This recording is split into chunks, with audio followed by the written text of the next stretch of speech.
Bueno, pues permítanme comenzar. Bienvenidos al seminario del Instituto Avanzado de Cosmología. En esta ocasión tenemos al doctor Sergio Mendoza, que nos va a dar la charla titulada, Metric Extensions of Month and an Application to Late Time Cosmology with No Dark Components. El doctor Sergio Mendoza es investigador del Instituto de Astronomía de la UNAM. Realizó sus estudios de licenciatura en la Facultad de Ciencias de la UNAM misma hasta 1995 y realizó también el certificado de estudios avanzados en el TAMT de Cambridge y su doctorado en el laboratorio Cavendish de la misma universidad hasta el año 2000.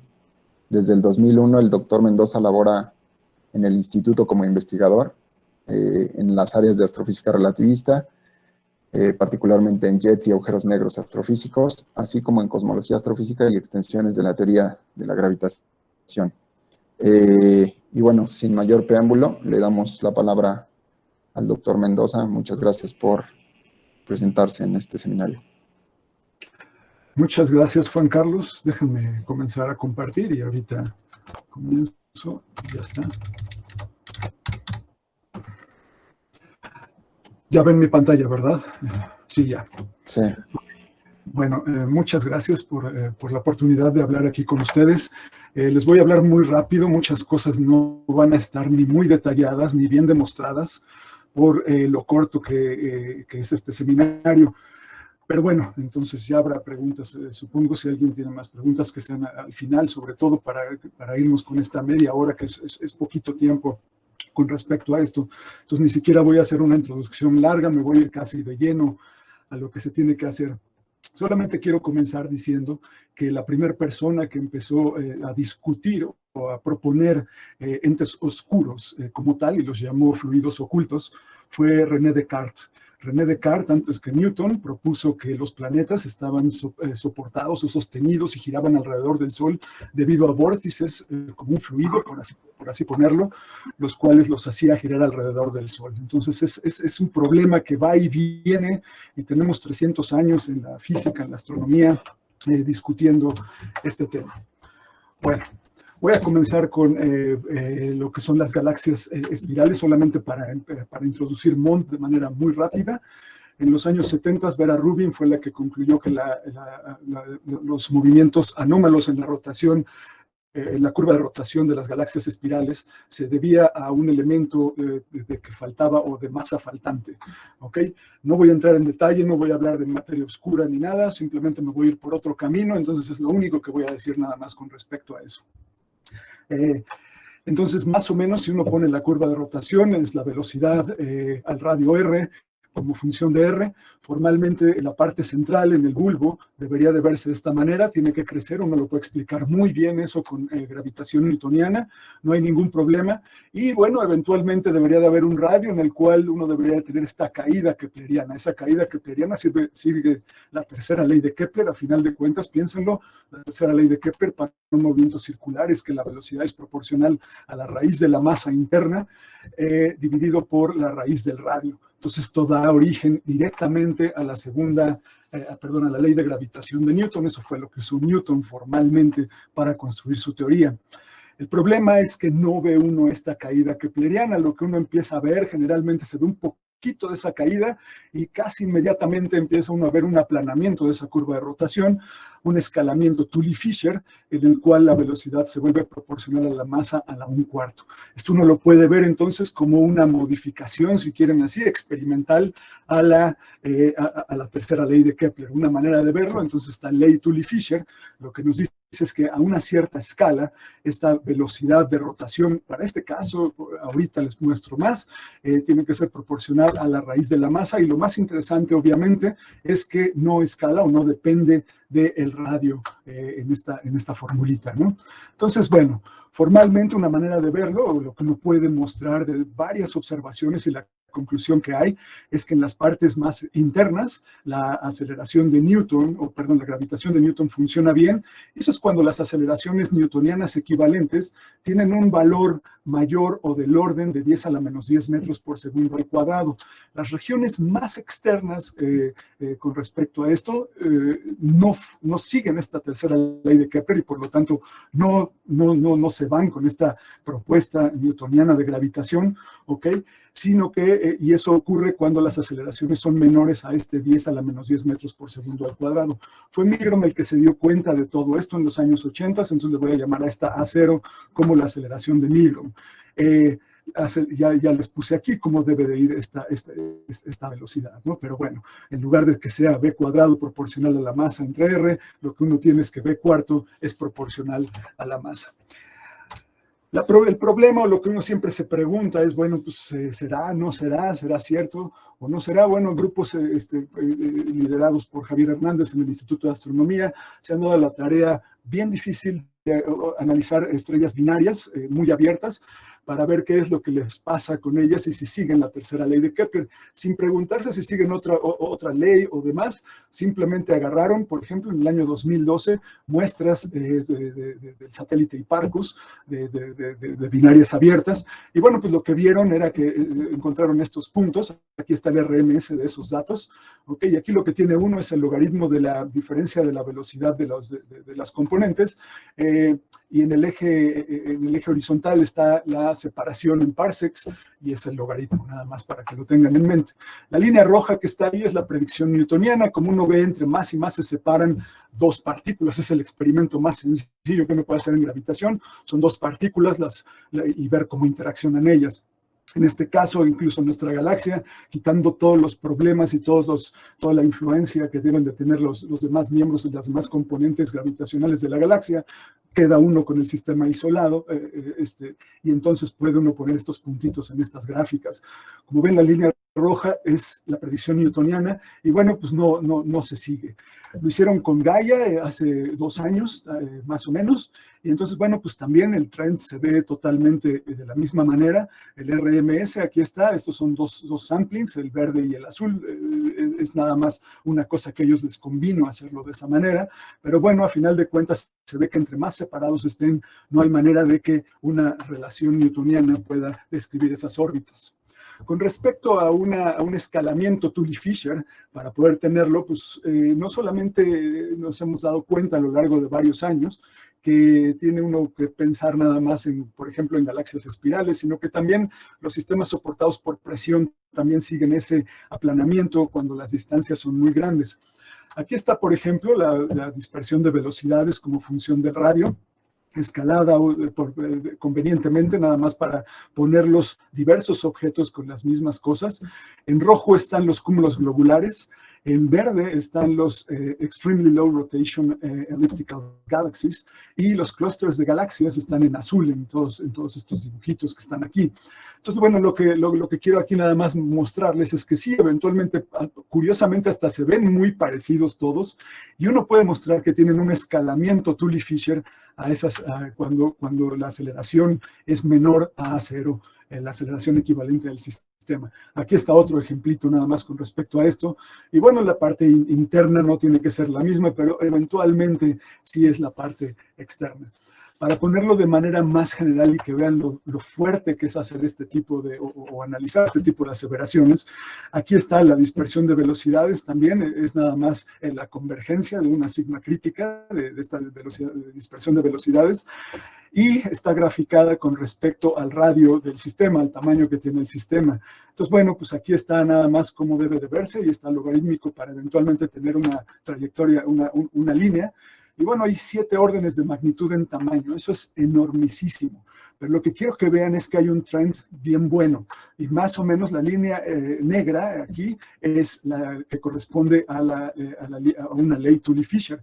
Si lo ven, estos objetos desde globular clusters, desde estas galaxias elípticas, hasta incluso clústeres de galaxias, tienen ese trend muy, muy bien definido con respecto a esto. Bueno, esto es el trabajo que hizo también Javier Hernández y sus colaboradores ahí en el Instituto de Astronomía.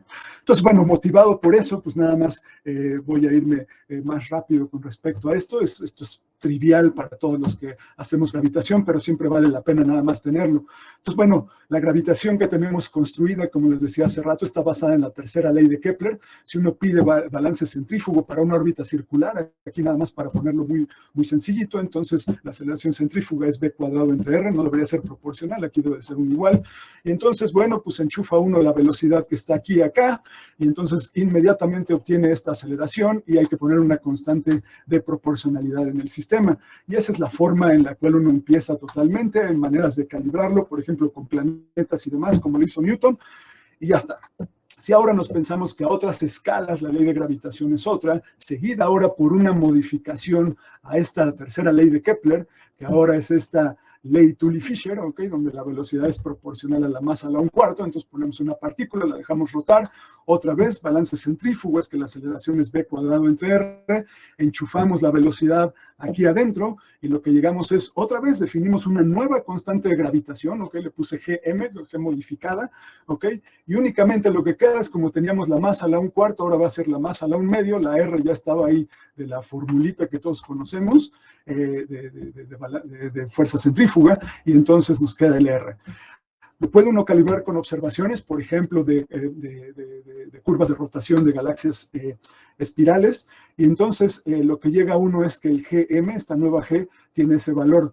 Quiero hacerles notar algo muy peculiar nada más con respecto a esto. Si uno lo hace de esta manera, fíjense que en el sistema MKS también sale que esta G modificada vale 10 a la menos 11, igual que la G newtoniana, ¿ok? Las dimensiones o las unidades no son las mismas, nada más tengan cuidado, pero bueno, al menos en MKS se parecen muchísimo. Pero bueno, uno tradicionalmente no usa esta nueva constante de gravitación. La manera de hacerlo es porque así lo hizo Milgrom en los años 80 para trabajar con esto. Fue formular una teoría que le llamó Modified Newtonian Dynamics, y lo que hizo fue utilizarlo. Podemos ver ahora ya de esta manera mucho mejor. Esta A0, esa aceleración A0 que les hablé, que valía como 10 a la menos 10 metros por segundo al cuadrado, la puede uno definir como esta Gm al cuadrado entre la G newtoniana. Es nada más una definición. El problema con lo que hizo Milgrom en los 80s es que él quería que estuviera modificada la segunda ley de Newton, o sea, la inercia. Eso es mucho más complejo, es más profundo, es más fácil pensarlo como una modificación de la gravitación, que es lo que casi todo mundo hace cuando quiere hacer entender este tipo de cosas, este tipo de escalamientos Tully-Fisher. Y entonces, lo que él hizo fue lo siguiente. Él dijo, bueno, si yo tengo la aceleración newtoniana, que vale Gm entre r al cuadrado, y eso por balance centrífugo es b² entre r para una órbita circular, entonces si elevo al cuadrado el lado izquierdo de esta relación, me queda esto, tengo una aceleración al cuadrado, y bueno, pues dejo el Gm entre r al cuadrado, pero le pongo una A0. Y entonces esta relación que está aquí es exactamente esta que está aquí, no utilizando la Gm, sino la A0, o sea, sacándole la raíz cuadrada. El problema es que por construcción, desde esta que se hizo así, lo que estaba en boga o lo que estaba en pelea, lo que él quería inicialmente era modificar la inercia, la segunda ley de Newton. Eso es, como les digo, mucho más complicado, pero bueno, uno lo puede ver hoy en día de una mucho mejor manera con respecto a esto. Si uno quiere hacer esto ya de manera relativista, bueno, pues se vuelve mucho más complejo. Déjenme nada más darles una probadita de la complejidad que tiene con respecto a esto. Y es más o menos lo que hace uno cuando trabaja uno en un formalismo PPN, para que tengan una idea. Pero bueno, esta parte viene desde Eddington. Eddington fue el primero que empezó a hacer este tipo de cálculos. Entonces, bueno, aquí se los presento de manera muy rápida.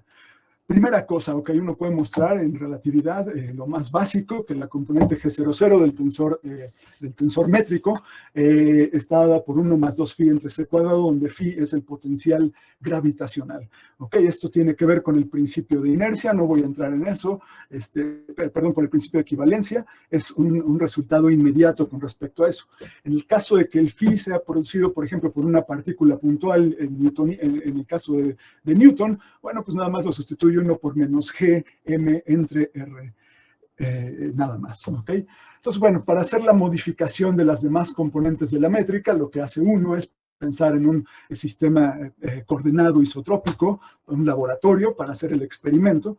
Y entonces lo que hace uno es pensar, bueno, pues si no tuviera gravitación, me quedaría la métrica, el espacio sería plano, esta parte que estoy aquí poniendo no debería de estar. Entonces nada más me quedaría -1 por dl al cuadrado, donde dl o es el elemento al cuadrado de longitud, que es esta parte que está acá. Sin embargo, como estamos haciendo correcciones a términos de 1 entre c cuadrado, es lo que uno quiere hacer, las primeras correcciones relativistas, bueno, pues tendría que haber una corrección también acá a términos de 1 entre c cuadrado. Dado que la única función que hemos introducido en esta discusión es simple y sencillamente el potencial gravitacional, pues no queda más que esa corrección sea proporcional a ese potencial gravitacional. Y la gente, bueno, la manera más sencilla de escribirlo es poniéndole esta cosa que está aquí para que se parezca muchísimo a la parte temporal de la métrica. Se le pone esa constante gamma, que es el primer parámetro ppn, ya para los expertos, ¿ok? Pero bueno, generalmente no lo quiere uno así, lo quiere uno, por ejemplo, para aplicarlo en el sistema solar.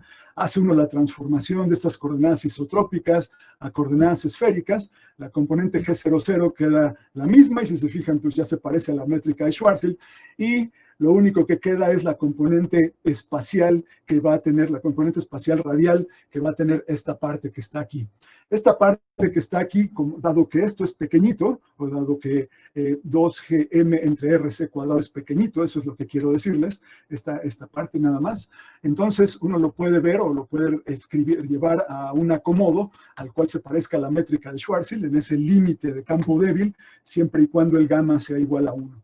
Uno puede ver la deflexión de la luz, por ejemplo, en el sistema por los rayos que pasan muy cercanos del Sol, y uno puede incluso calibrar ese parámetro, y el valor es 0.9999 más o menos casi nada. ¿Ok? La solución de Schwarzschild también nos implica que gamma es igual a 1, y bueno, pues entonces así ya empiezan a tener una buena idea, al menos empírica, por este camino de saber cómo trabajar. Si uno lo hace utilizando esta ley Tully-Fisher ahora, pues el potencial ahora, dado que la aceleración, la fuerza gravitacional es proporcional a 1 entre R, el potencial tiene que ser logarítmico. Aquí está la forma que debería de tener. Otra vez se va a un sistema isotrópico, es la misma fórmula, aquí si no varía entre esta y esta, es lo mismito, nada más va a ser la forma de este potencial la que va a variar, y entonces uno puede escribir cómo debería ser la componente radial de la métrica en esas coordenadas esféricas. Resulta que es esta forma que está aquí. Noten ustedes que no es ni para nada, esta forma no es para nada esta forma que está acá. De hecho, la componente radial no depende explícitamente del radio. Esa es una cosa súper básica porque hay una cantidad muy, muy grande de trabajos hechos con respecto a esto, en la cual se ha hecho o se pide, al igual que lo que pasa en Schwarzschild, por ejemplo, que G00 por GR o G00 dividido entre GRR sea 1. Como ven aquí, la misma idea de pensar en el principio de equivalencia y cómo construir la primera corrección no nos da lo mismo. Uno puede mostrar, y ahorita les voy a decir muy brevemente cómo hacerlo, también que para este caso el parámetro ppn definido en este caso, o sea, eso es otro parámetro para esta gravedad, por así ponerlo, es igual a 1. ¿Okay? Nada más les voy a decir muy, muy brevemente cómo se hace, lo que uno tiene que pensar o el resultado que usa uno en general es que la deflexión de la luz para galaxias elípticas, espirales, grupos de galaxias y galaxias individuales, ¿okay? Puede modelarse usando una distribución total de materia con perfiles isotérmicos. Eso significa que la masa total está dado por eso. Y los perfiles de materia oscura obedecen la misma ley Tully-Fisher que la materia bariónica de las espirales. Es decir, esta velocidad que está aquí es proporcional a la materia bariónica a la 1/4. Entonces, bueno, lo que hace uno, por ejemplo, pone la G00 pensando en Schwarzschild, pensando en el formalismo estándar, que va a ser igual a la 1 entre GRR de Schwarzschild. Lo pone uno ahí, pone uno la fórmula normal, pero ahora con la masa total, debido a que el perfil es isotérmico, entonces ahí aparece la velocidad, y la velocidad es proporcional a esa velocidad que aparece ahí, se vuelve la materia bariónica, entonces uno puede tener cómo deben de ser las componentes G00 y G11, a final de cuentas, únicamente como funciones de la materia bariónica de ese sistema. Entonces, eso es lo que uno puede aprovechar, porque aparte, no importa qué teoría de gravitación use uno, qué teoría construya uno, el ángulo de deflexión tiene que ser el mismo, ese tiene que reproducir las observaciones. Y ese ángulo de deflexión, por ejemplo, en el caso de relatividad general, o también para cualquier teoría de gravitación, es una función que depende de estos componentes métricos, en el caso de simetría esférica, ¿ok? Para Schwarzschild. Así depende de la componente 0,0, de la componente radial y del parámetro de impacto. Entonces, bueno, dado que ese ángulo de deflexión tiene que ser el mismo para relatividad general y para cualquier teoría modificada, entonces, y ya que uno conoce muy bien cuál es el valor del G00, pues la idea es encontrar ese valor de GRR de manera independiente. Si hace uno los cálculos, lo toma, perturba uno la integral, porque son integrales, esta función es una integral y la calcula uno, lo que resulta es que la componente GRR tiene este valor que está acá. Y ese valor que está acá es el mismo que estaba en la transparencia anterior, pero no aparece el gamma. Es decir, el gamma tiene que ser también igual a 1 en esta nueva formalismo de poner algo relativista en esta tercera ley de Kepler. Ahora bien, si uno quiere empezar a entrar en estas discusiones, se vuelve mucho más complejo el problema gravitacional por puras dimensiones. Es bastante inmediato nada más verlo. Y eso, bueno, es algo que siempre entra en el problema, en la discusión que uno tiene, ¿no? Piénsenlo, por ejemplo, en el caso más sencillo. Piensen que tienen un objeto de masa puntual, ¿ok? Produciendo un campo gravitacional, ¿ok? Si uno quiere ahora construir una gravitación en este límite extendido hacia Tully-Fisher, pues entonces tiene uno que meter la constante de gravitación de Newton, esta nueva otra constante que sale en ese límite gravitacional de Tully-Fisher, que lo pusimos como A0, o sea, la constante de aceleración de Milgrom, y obviamente la velocidad de la luz para que sea relativista. Hay dos escalas que uno puede construir, una de ellas le llamamos la masa-longitud, aquí está, es esta tiene dimensiones de longitud, y el otro es el radio de Schwarzschild, o la mitad del radio de Schwarzschild, el radio gravitacional que aparece aquí, ¿no? Entonces, se vuelve mucho más complejo trabajar con todas estas partes.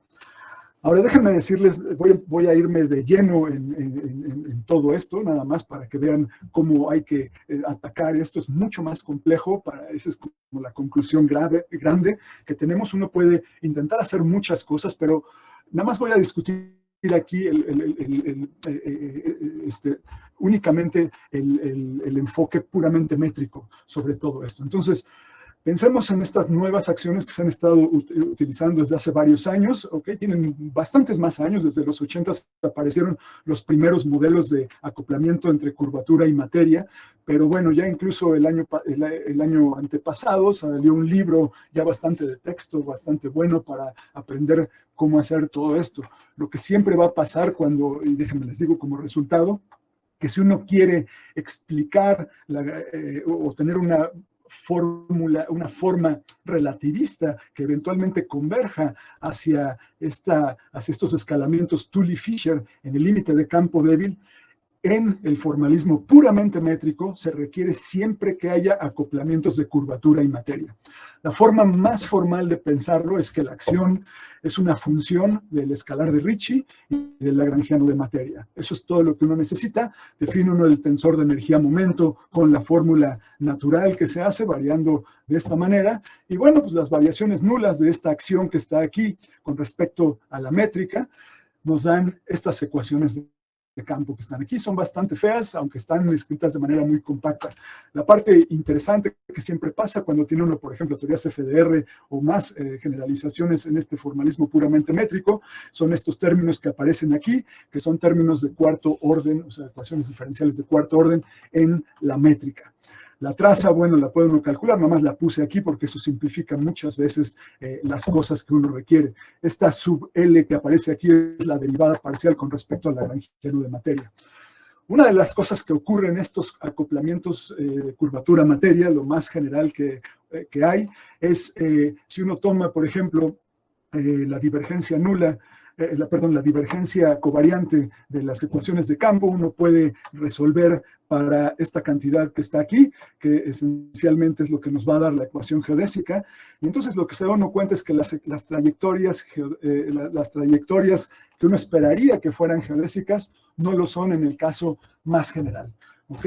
Ni siquiera para polvo, ni siquiera para una partícula puntual. Entonces, estos acoplamientos hacen que haya, que obviamente que el divergente del tensor de energía y momento sea diferente de cero. Sin embargo, en las aplicaciones que les voy a mostrar aquí, sí da que ese divergente covariante de T mu nu sea igual a cero para el caso de polvo que es en el universo.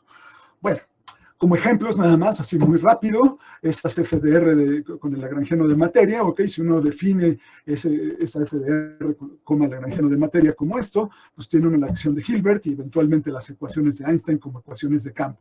Para una gravedad FDR, bueno, pues también es exactamente lo mismo, ahí está, puede uno ponerlo de esta manera. Lo peculiar es que siempre quiere uno el lagrangiano de materia solito, eso ahorita porque en uno de los modelos que les voy a mostrar, eso incluso nosotros quisimos, porque es muy tradicional pensar en una forma lineal, aditiva, pero lineal, ¿no? Siguiendo como el ejemplo de tipo FDR o este ejemplo de la acción de Hilbert, ¿ok?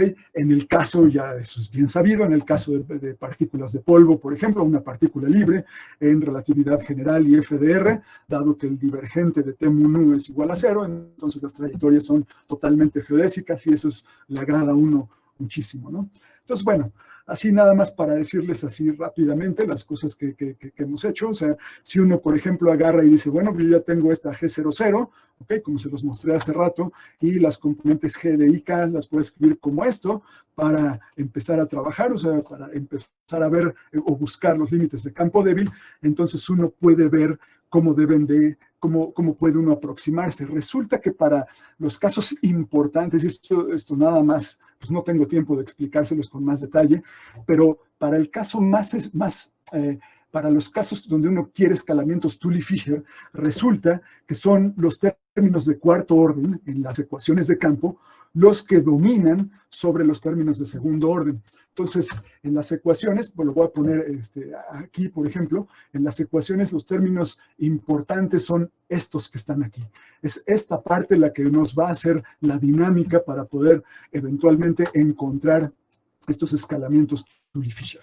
¿Ok? O si lo quieren ver en la traza, es el operador de Laplace-Bertrami aplicado a esta función f derivada parcial con respecto de r. Pero bueno, el punto es, ok, aquí les tengo que dar ya nada más el resultado, es bastante complejo, me voy a tardar un ratito aquí nada más diciéndoles con respecto a esto, pero bueno. Ok, hay dos maneras de verlo y eso les puse la parte no local porque si han ido a algunas de las pláticas que llegamos a dar anteriormente, ya sean mis colegas o yo, pues eventualmente usamos mucho una gravedad que era como FDR a la 3 medios, que esta es la que está acá. Resulta, ya entendimos bien cómo están las cosas, ahora haciendo esta generalización, que esa viene de una acción no local. Y ahorita les explico con respecto a esto. Primero vamos a empezar con la parte local. Lo más sencillo que se nos ocurrió fue pensar en potencias de R con el lagrangiano, ¿okay? De materia, aquí con una potencia P que no conocía uno, una potencia U tampoco, y ponerle que el lagrangiano de materia también tuviera una cierta potencia. Entonces, ¿ok? Resulta que hay una cantidad infinita de posibilidades para llegar a la relación, a estos escalamientos Tully-Fisher o a Mond en su versión mucho más simple que hay. Y eso ocurre cuando la P vale menos 3 y la B es igual a U menos 2. ¿Ok? Eso es para todos. Entonces hay un conjunto infinito de posibilidades que uno puede tener. Se nos ocurrió utilizar uno muy sencillo, en el cual, dos muy sencillos, uno de ellos le llamamos un acoplamiento de curvatura con materia fuerte, porque aparece la curvatura y el lagrangiano de materia multiplicados en la acción, pero dejamos lineal el acoplamiento, esta parte del lagrangiano de materia. ¿Okay?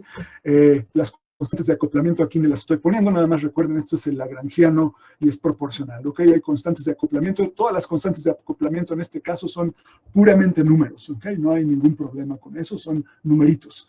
Hay otro más que también utilizamos, que le llamamos el de acoplamiento débil, el cual es una potencia del escalar de Ricci, más el lagrangiano de materia a la menos 2.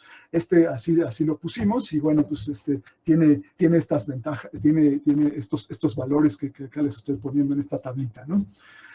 Nada más para verlo, no voy a platicar más con respecto a esto, pero bueno, uno podría introducir una masa, por ejemplo, como la masa de Main o algo por el estilo, la masa al radio R, nada más, la masa energía, puesta como 4pi por la integral de 0R por rho de R. Aquí en este artículo trabajamos con eso en cosmología, si alguien está interesado, no voy a entrar en mucho detalle. Y bueno, uno puede proponer este tipo de cosas. El problema de hacer esto es que el lagrangiano depende de una función que depende de una integral, o sea, depende de lo que está alrededor de él. En el caso, por ejemplo, de cosmología, cuando lo hicimos ahí, lo pusimos esta integral de 0 hasta el radio de Hubble para que esta masa fuera la masa de Hubble, entonces la masa causalmente conectada con un observador fundamental a un tiempo cósmico dado.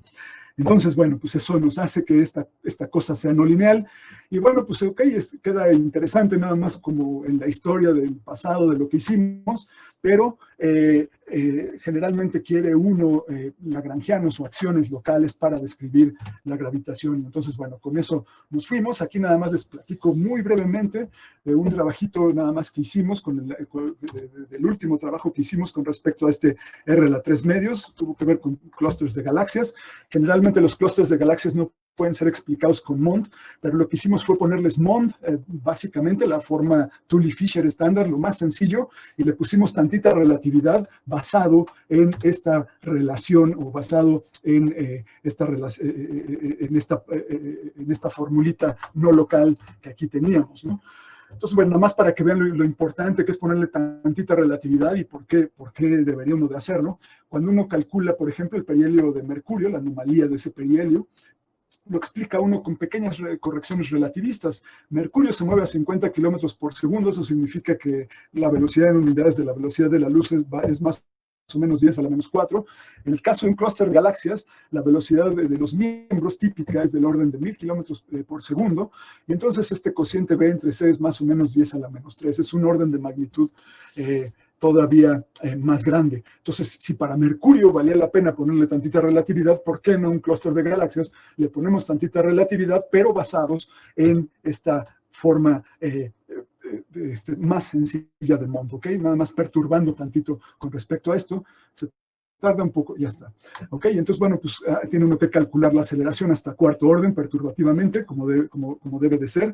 Y entonces, bueno, pues aquí están los fits para diversos perfiles de masa y demás que obtuvimos. Entonces, bueno, fue algo que nos dejó bastante buen gusto, nada más con respecto a esto. Finalmente, y de lo que les quiero hablar aquí, esa es como la idea por el Instituto Avanzado de Cosmología. Bueno, cuando uno trabaja en cosmología, sobre todo la cosmología al tiempo actual, en la época presente, ¿ok? La aceleración del universo, fíjense, cuando tiene uno una masa de Hubble, la masa de Hubble, la aceleración newtoniana es Gm, la masa de Hubble sobre el radio de Hubble al cuadrado. Entonces, sustituye uno el valor de la masa de Hubble, el radio de Hubble también lo sustituye uno, y queda uno con que esa aceleración tiene que ser C por H0. Eso vale más o menos 10 a la menos 10. Fue una cosa que Milgrom desde los años 80 se dio cuenta. Y bueno, pues siempre hay una idea de por qué esto debe de estar así, si es una coincidencia y demás. Nada más así de todos los estudios que hemos hecho y demás, y algunos otros colegas también que han hecho, parece ser totalmente una coincidencia en la época actual. No hay nada fundamental detrás de esto. ¿Ok? Lo que hicimos fue aplicar entonces, bueno, el universo hoy en día se tiene que, o más o menos a la época presente, tiene que ser, si uno quiere trabajar con él, pensando en que no va a meter ni materia oscura ni energía oscura, simplemente materia bariónica, que es lo que uno está midiendo, eventualmente tendría uno que ponerle tendría uno que utilizar una forma relativista general de Mond o de la relación Tully-Fisher. Lo que hicimos fue, bueno, utilizar lo más simple que podemos pensar, utilizar estas relaciones de supernova 1A, de módulo de la distancia corrimiento al rojo. Y entonces, bueno, pues definimos los parámetros cosmográficos como la definición normal que uno tiene que uno hace. Y bueno, aquí, ojo, definimos también la manera estándar de medir el parámetro de densidad. Formalmente, como tenemos otra gravitación, tendríamos que definir, por ejemplo, una densidad crítica de acuerdo a cuando el universo se vuelve del límite de colapsar a expandirse, ¿no? O sea, no tendría uno que usar la misma, no va a ser igual a la misma definición que uno tiene en relatividad general. Sin embargo, para causar o evitar cualquier confusión ya adicional a estar extendiendo tanto, bueno, decidimos utilizar este parámetro de densidad bariónica normal, ¿ok? El mismito. Entonces, formalmente, si uno hace todas las cosas así mucho con cuidado, ese parámetro debería de ser 1 por construcción, pues no hay ninguna otra cosa más, a menos que le pongamos curvatura, pero la densidad de curvatura también la pusimos nula, ¿ok? Pensamos que el universo tuviera una curvatura igual a 0 en la época presente. En fin, bueno, entonces lo que usamos fue polvo y entonces el lagrangiano de materia, aquí para este no hay ningún problema, es simplemente es proporcional a la densidad de masa. Y entonces, bueno, pues el módulo de la distancia está dado por la fórmula tradicional que aparece en bastantes libros de texto, y la distancia lumínica la aproximamos con estos parámetros ppn a estar aquí. Entonces mete uno, construye uno esta nueva fórmula con las ecuaciones de campo, construye uno esta nueva ecuación de Friedman con acoplamientos de curvatura y materia, y entonces, bueno, pues utilizando estos resultados, uno puede calibrar los valores de esos parámetros cosmográficos. Aquí están los resultados de lo que sale con esto. En el modelo de acoplamiento débil, ¿okay? Los resultados son estos que están aquí. En ambos, nada más les digo, si el universo se expande aceleradamente, entonces eso es bueno. También lo vemos en otro tipo de gravedad. No tendría por qué ser en principio, pero se manifiesta también. ¿Ok? Y aquí lo importante, bueno, obviamente la omega 0, como les decía, pues no va a ser 1, ¿ok? Y varía dependiendo del modelo que uno tome, ¿no? En ambos casos es bastante bueno el ajuste que hicimos, pero bueno, la constante de Hubble tiene un valor de más o menos 70 para ambos casos, ¿no? Entonces todavía lo deja uno bastante más contento. Aquí no hay materia oscura, no hay energía oscura, no hay constante cosmológica, nada. Lo único que hay es materia bariónica con una nueva gravitación basada o extendida en estas ideas de Mond, como les dije, pensando en estos acoplamientos aquí de materia curvatura. Aquí está el débil y aquí está el fuerte. Bueno, ya nada más para acabar, o sea, lo que hemos estado tratando de hacer, pues es entender todo esto y dividir, esta ya es la última transparencia, ya mis conclusiones, nada más lo que hemos tratado de hacer es explicar todo esto. A veces, en algunos casos, tenemos funciones de transición. Para el caso relativista, todavía no las tenemos súper bien construidas, cómo transitar de este límite Tully-Fisher, digamos, hacia el límite newtoniano. Para el caso relativista no tenemos totalmente bien claro cómo hacerlo, pero bueno, pues eventualmente la idea es que en el caso newtoniano, ¿okay? Podemos explicar la dinámica de sistema solar, estrellas y hasta agujeros negros sin ningún problema, y todo esto tiene que ver con cosas newtonianas y relatividad general. Hacia acá empieza a haber mezclas en la parte no relativista sobre los cúmulos globulares, las binarias abiertas, y las que son totalmente, están en el otro régimen. También hemos trabajado en eso con Dwarf Spheroidal Galaxies. Hacia la parte de arriba nos volvemos más relativistas y bueno, de este lado pues empezamos a tener los cúmulos de galaxias, como les platiqué hace rato, y el Hubble Deep Field. La idea es tener la cosmología a la época presente. Entonces, es bien curioso, y si alguien alguna vez se imagina algo, pues nada más platíquenos a mí o a cualquiera de mis colegas. Hay un agujero ahí totalmente, un agujero negro. Quién sabe qué pudiera haber ahí en esa parte relativista entre uno y otro, pero no conocemos nada que vaya a pegar ahí, ¿no? Entonces, como siempre este límite es de gravedad, de aceleraciones débiles, pues no sabemos esencialmente cómo haya qué tipo de cosas haya. Pero bueno, siempre es interesante. Y bueno, finalmente ya les dejo varias referencias aquí que mencioné. Muchas gracias. Muchas gracias, Sergio. Pues tenemos tiempo para algunas preguntas. Quien quiera hacer una pregunta puede hablar ahora.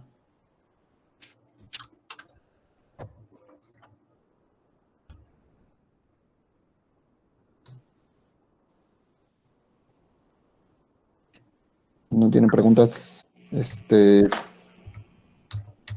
A ver, yo sí tengo algunas preguntas. Bueno, a mí sí me gustaría tener alguna cosa clara. Cuando hablas de que... A ver, Erika dice que ella tiene una pregunta. Sí, hola Sergio. Oye, felicidades, me encantó tu charla. Gracias. Sobre los últimos ajustes de los parámetros cuando ya está acoplado, que mencionas que omega es mayor a 1 y no sé qué, tienes abajo unas figuras. Entonces, ¿podrías comentar un poquito sobre qué base de datos hicieron esos ajustes? Sí, son la versión de Union 2 de las supernovas 1A. Y es algo bastante estándar que se hace en cosmología. Lo que tienes aquí es siempre se me va la palabra, el distance modulus, el módulo de la distancia, que es la diferencia en las magnitudes, o sea, la m chiquita menos la m grande, ¿ok? Para el universo y para galaxias, eso es lo que estás teniendo ahí, y el corrimiento al rojo que se tiene, ¿ok? Más o menos los datos están pues bastante bien por ahí de 1, ¿no? Y empiezan a ser pues cada vez menores por la complejidad que tienen ya también de poner un punto empírico basado ahí, porque eso se tiene que ver con explosiones supernovas que estás observando en galaxias distantes. Entonces siempre se vuelve más complejo. Ahora, los ajustes aquí, queríamos hacerlos, el artículo es muy grande, ahí está este artículo. Entonces, bueno, para abreviar un poco, y aún así fue bastante complejo, los hicimos con mínimos cuadrados, ¿ok? Pero aquí está, la línea azul es el mejor fit, ¿ok? Y esto es nada más hacia dónde se van en los errores en mu, la línea punteada, ¿no? O sea, aquí se pega muy, muy bien y más o menos empieza a abrirse, más o menos por aquí en este caso, ¿no? El otro se ve más cerrado para el ajuste, o sea, se ve un poquito mejor. Ambos ajustes son bastante buenos, ya cuando los analiza uno y, por ejemplo, ve uno las matrices de correlación, no quise aquí ponerlas por el tan corto tiempo y demás, son bastante buenos, a pesar de que, por ejemplo, hay un error bastante más grande para la constante de Hubble en este caso que en este que está acá. ¿Okay? Pero eso ya depende de la manera operacional entre cada uno en regresarse a las fórmulas, que son bastante no lineales al hacer los cálculos, y entonces eso hace que los errores se vayan acumulando. Con respecto a la omega, pues otra vez, ¿no? Ese es nada más, este es un parámetro que tiene uno del modelo, y eventualmente, bueno, pues tiene uno que calibrarlo. Uno puede verificar, de hecho en el artículo, si alguien quiere verlo, lo verificamos que eventualmente diera ese valor de 1, y sí, da el valor de 1 cuando uno lo define adecuadamente a lo que uno tiene a lo que uno esperaría, porque nada más hay una componente para este modelo, que es la componente bariónica del universo. Ok, gracias. A ver, Gustavo, tenía una pregunta. Hola, Sergio. Hola. Sí, gracias por la charla. Yo tenía una pregunta con respecto a materia oscura. O sea, se sabe que a nivel cosmológico, en general, las perturbaciones son de alguna manera las que realmente definen a la teoría más que el background, ¿no? Más que el fondo. Entonces, en ese sentido, tanto las anisotropías de la CMB como las oscilaciones acústicas bariónicas, y ya no se diga otras ideas como sigma 8 y demás, o el F sigma 8, claramente podrían darle mucho más, claro. Podrían descartar completamente la teoría o probarla, ¿no? Sí. Y siento que sin esas dos pruebas fuertes, pues la teoría ahora, ya en este siglo XXI, es difícil que viva, ¿no? ¿Puedes comentar algo sobre las perturbaciones? Sí, a ver, no hemos trabajado con eso, sí lo tenemos así en la mira totalmente, pues eso sí te lo puedo decir, y eso es uno de nuestros objetivos en la parte cosmológica, pero no teníamos, como no teníamos una teoría que nos satisfaciera totalmente, porque era no local, ¿ok? Tuvimos que buscar una manera bastante buena para que fuera local. Entonces, sí estamos tras de eso, sí estoy de acuerdo contigo, hay que buscar en las perturbaciones, hay que ver en esos picos acústicos qué es lo que pasa, hay que utilizar más cosmología. Estamos en eso, sí te puedo decir, estamos en eso. No le hemos clavado el diente tanto como quisiéramos, porque lo primero era pues tener primero un conocimiento bien general de qué era lo que estaba o qué era lo que estaba pasando. Si tú puedes ver en varios, aquí están algunos de estos artículos que están aquí listados, creo que sí. Lo que estuvimos buscando es incluso buscarle por diversos aspectos, o sea, ver si torsión nos daba algo, ver si un formalismo tipo Palatini nos daba alguna descripción. Resulta que todas esas cosas que puedes pensar para bajar el grado de diferenciación en las ecuaciones de campo, lo hacen más difícil, o sea, se vuelve mucho más difícil porque está trabajando uno en un sistema, por ejemplo, en el marco de Jordan y tienes que regresar al marco de Einstein, y eso lo hace tremendamente difícil de manipular, ¿no? Y a veces tienes que meter cosas en los lagrangianos de manera muy, muy difícil. Si a final de cuentas lo que quiere uno es tener una descripción puramente métrica, entonces este es el único camino que hemos encontrado más sencillo, a pesar del cuarto orden que tienen las ecuaciones diferenciales, ¿no? Sí lo vamos a hacer, como te digo, en la parte cosmológica, ahí estamos. Si te aguantas un añito, pues ahí estaremos para ver eso. Estamos trabajando también con un poquito la transición, porque yéndose hacia atrás en el tiempo cósmico, pues tiene uno que pensar también que va a haber un poquito de la parte, también va a haber una parte newtoniana o de Einstein que va a contribuir, entonces va a haber contribuciones de ambos y eso hay que pensarle bien. Pero una duda, digo, estas ecuaciones de cuarto orden, digo, nada más es porque estás escribiéndolos en términos de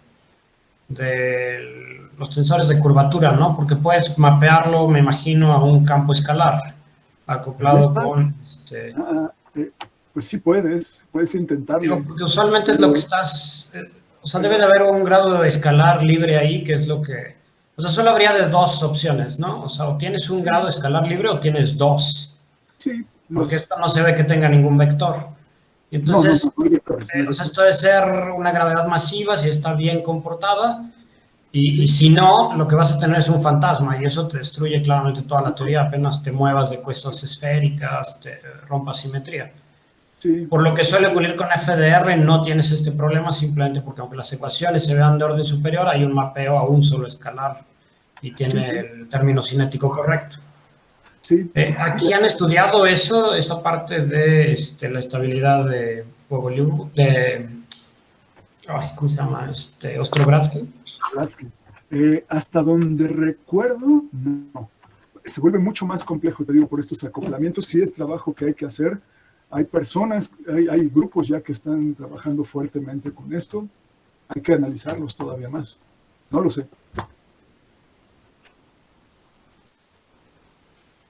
Ok, gracias. De nada. Tenía también Miguel Azpeitia una pregunta, adelante. Gracias. Hola Sergio, muchas gracias por tu plática, estuvo muy interesante. Tengo una pregunta con respecto a tu distancia luminosa, no sé si me la puedes mostrar otra vez. Espero que la haya copiado bien. Sí, bueno, esa distancia luminosa entiendo que normalmente lo utilizan en la cosmografía. La cosmografía, pues bueno, creo que está basada en la métrica de Friedman de Bent-Robertson-Walker, basada en la relatividad general. ¿Cómo sabes que esa distancia luminosa sigue siendo válida para tus otras teorías que tienen términos cúbicos, cuárticos? O sea, ¿cómo sabes que no cambia? Por ejemplo, que los parámetros de Yerk o del SNAP no tienen términos de otro orden. O sea, ¿cómo sabes que es lo mismo? No, a ver, esto está basado solamente en la métrica de Friedman-Robertson-Walker. ¿Okay? No hay, o sea, eso es una métrica de ese estilo, no tiene nada que ver, la misma métrica se adopta para este caso, entonces en ese caso es el mismo resultado. Lo que sí va a cambiar, como lo puse aquí nada más escrito, son las ecuaciones de Friedman.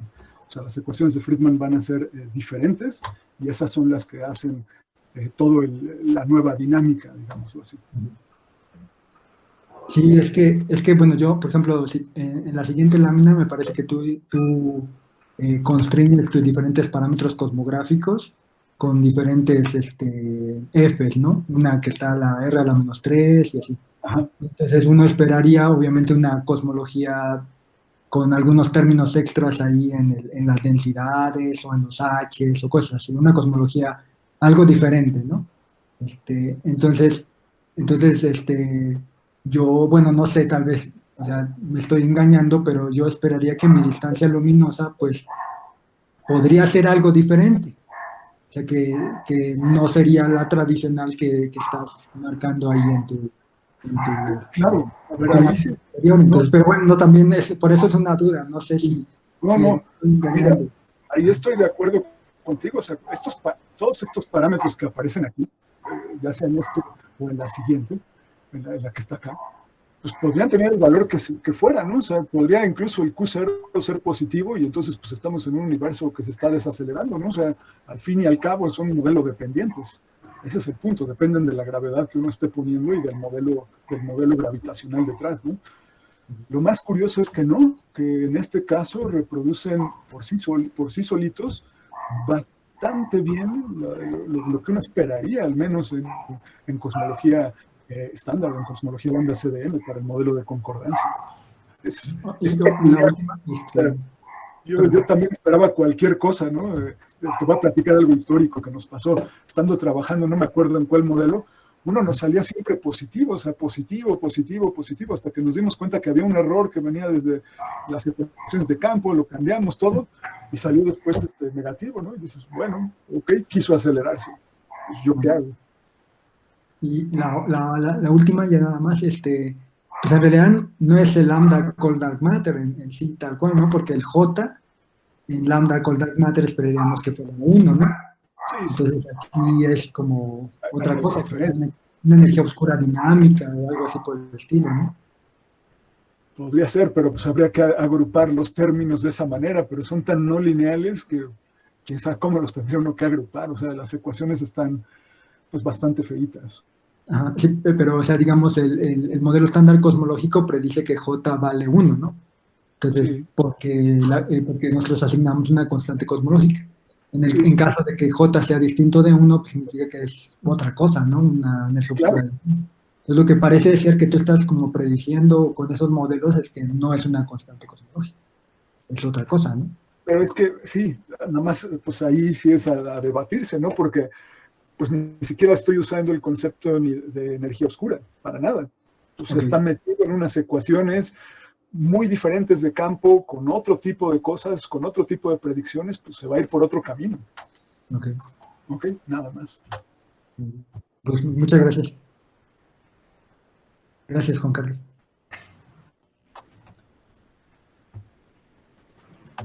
¿Alguna otra pregunta? ¿Alguna otra pregunta? Creo que Alberto Yo, tiene... es una pregunta muy, muy ingenua. Igual yo creo que va con la distancia luminosa.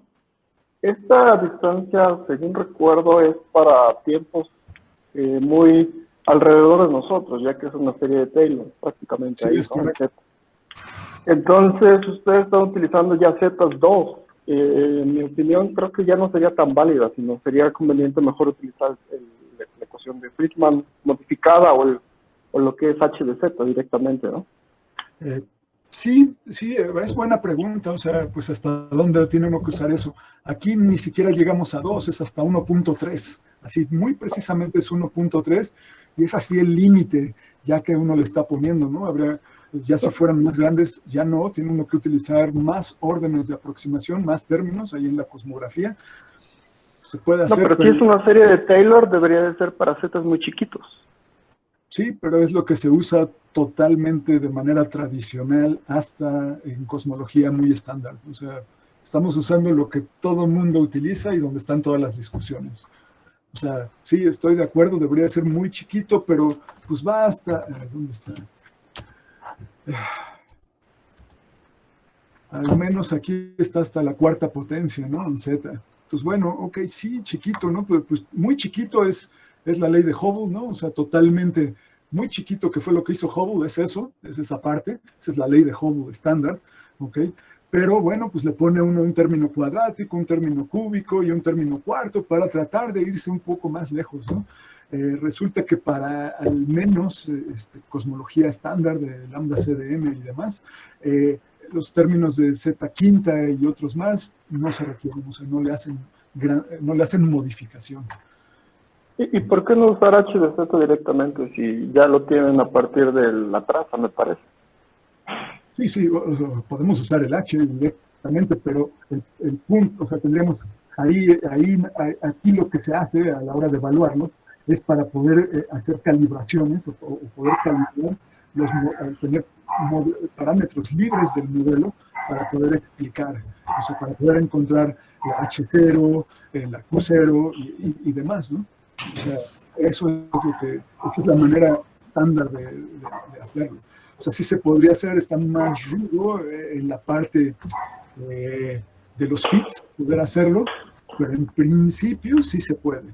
En principio. Okay. Sí, bueno, mi pregunta iba más en el sentido de que agregarle esta cosmografía pues son 3 parámetros libres, ¿no? Cuando en sí no deberían de tener ninguno. La H0. Bueno, uno, exactamente. Exacto. No, 3 parámetros libres además, ¿no? Sí. Ok, gracias. Ok. Muy bien, ¿alguna otra pregunta? A ver, Francisco, y después Luisa. Gracias. O Luisa, si quiere, adelante. O Luisa, adelante. Gracias. Hola Sergio, hola Juan Carlos, Sí, Luisa. hola a todos. Yo más que nada tengo un comentario sobre las densidades, como las defines. Creo que, o sea, sí se ve muy raro que tengas esa densidad que no es, o sea, que no se va a 1, ¿no? Entonces, lo que te sugeriría hacer, o sea, sí, o sea, como dices, es una definición y así, pero te va a complicar siempre que quieras comparar con observaciones, ¿no? Y así. Entonces, lo que te sugeriría hacer es que juntes toda la componente extra que tienes de tu lado geométrico y lo asocies en una analogía que obviamente no se va a cumplir en términos físicos, pero que sí se va a cumplir operacionalmente, con la componente que la llames una densidad X extra, ¿no? De esa forma cumples la condición de cerradura, juntando esas 2 omegas, haciéndolas iguales a 1, y entonces yo pienso que puede ser útil porque vas a ver cómo va evolucionando tu contribución, que no puedes separar en la parte de atrás, bueno, o sea, más allá de los detalles o es así de la teoría, lo que tú dices es que tienes ahí mismo una parte atractiva y una parte repulsiva, tanto así que te funciona para materia oscura y para energía oscura. Entonces, como no lo puedes separar, al menos no, o sea, no conozco los detalles, no sé cómo hacerlo, pero sí la puedes juntar como un componente extra, completo, más allá de que sea atractivo o repulsivo, ¿no? Y eso pienso que te va a ayudar mucho a la hora de presentar las gráficas y los datos. Uno se siente más, relaciona con más cosas conocidas. Y pues ese es mi comentario. Ajá. Okay. Gracias por el comentario, pero bueno, está hecho bastante en el artículo, chécalo, ahí está. No necesariamente, o sea, la gente está bien acostumbrada a tener ese omega, si le presento otro omega y demás, pues se puede volver más complicado. No, o sea, como quieras, ¿no? Es un consejo porque creo que hace las gráficas más amables, más allá de si está bien o está mal la teoría o los detalles específicos. Nada más era un comentario porque creo que las gráficas serían más amables y los términos, ¿no? O sea, tú mismo tienes que justificar esa omega que no esté entre 0 y 1, ¿no? Entonces te ahorras esa parte. Sí, bueno, aquí lo quise hacer porque pues valía la pena decirlo, ¿no? Podría haber puesto nada más y decir omega igual a 1, ¿no? Pero bueno, hay cierta consistencia, o sea, está puesto así. Estar modificando tantos conceptos cuesta trabajo, ¿no? Para todos, para absolutamente todos. Justo como estás, justo te lo estoy diciendo en el mismo sentido que tú lo dices. Te ayuda a llevar una cuenta de la modificación que estás haciendo a cada etapa del universo, ¿no? De manera que uno pueda visualizarlo. Entonces, como que vuelve más amable esta parte y, no sé, más gráfica. Está en el artículo. En el artículo está puesto el valor que debe de tener y demás, ¿ok? Y no es complejo sacarlo ni más. Pero bueno, el artículo, en este trabajo había varias cosas, sobre todo tener ya bien en claro cuáles son este tipo de teorías que pueden generalizar, a final de cuentas, MOND. ¿Ok? A fuerza tiene que haber acoplamientos de materia y curvatura. Y bueno, quisimos hacer un ejemplo nada más en cosmología. Esa fue la intención, nada más poner un ejemplito, ¿no? Ya vendrán más ejemplos cosmológicos y más de otro tipo de cosas, donde haremos ese tipo de detalles ya con mayor precisión, ¿no? Se requieren a fuerzas hacerlos. Eso sí. Gracias. Sí, de nada. Ok, a ver, una última pregunta de Francisco. Sí, buenas tardes. Gracias por su plática, profesor Mendoza. Yo, de hecho, mi pregunta iba un poco en la misma línea que del comentario de Luisa. O sea, si usted lo que nos presenta es que más allá de los valores numéricos que usted nos muestra allí del omega 0, en realidad dice que son consistentes con que tenemos de bariones 1, omega 1, no hay otra cosa más que bariones. Sí, sí.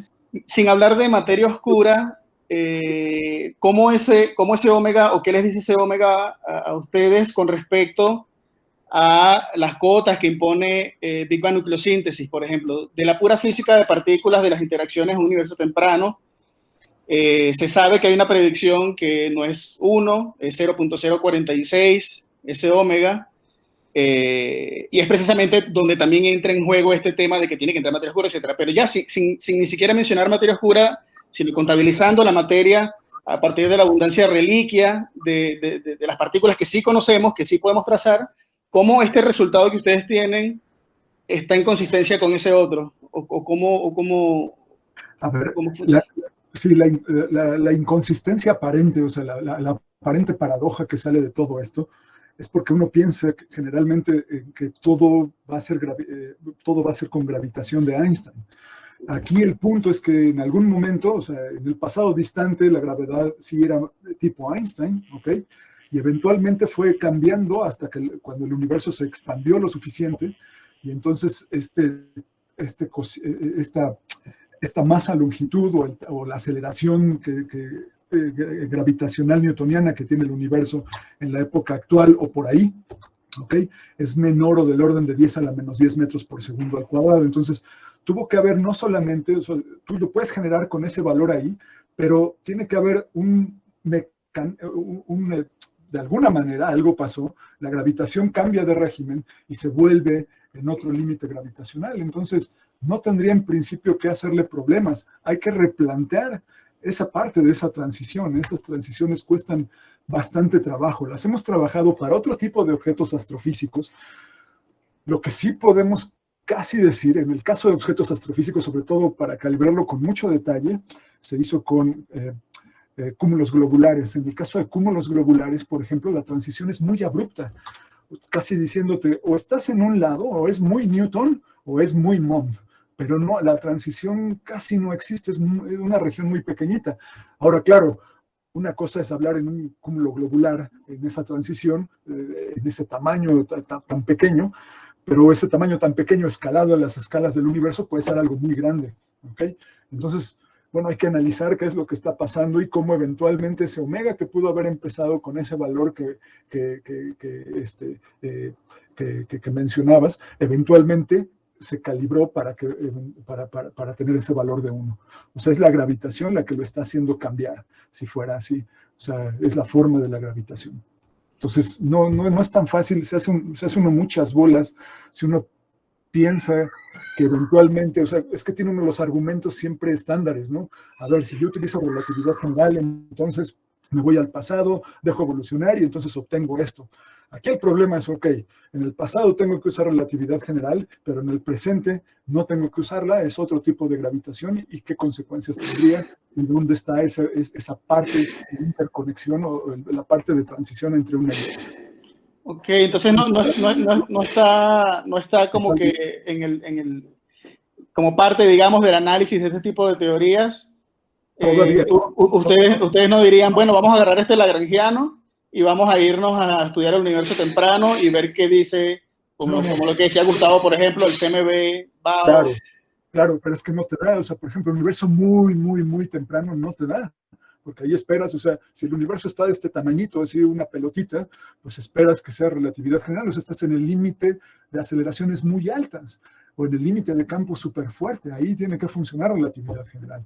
Es en el límite de aceleraciones débiles donde está todo este problema, todas estas anomalías de modificaciones a la tercera ley de Kepler, se observan siempre en sistemas con aceleraciones bajas. El universo es uno de ellos, por eso infiere uno materia oscura y energía oscura, ¿ok? Si quieres entender las cosas.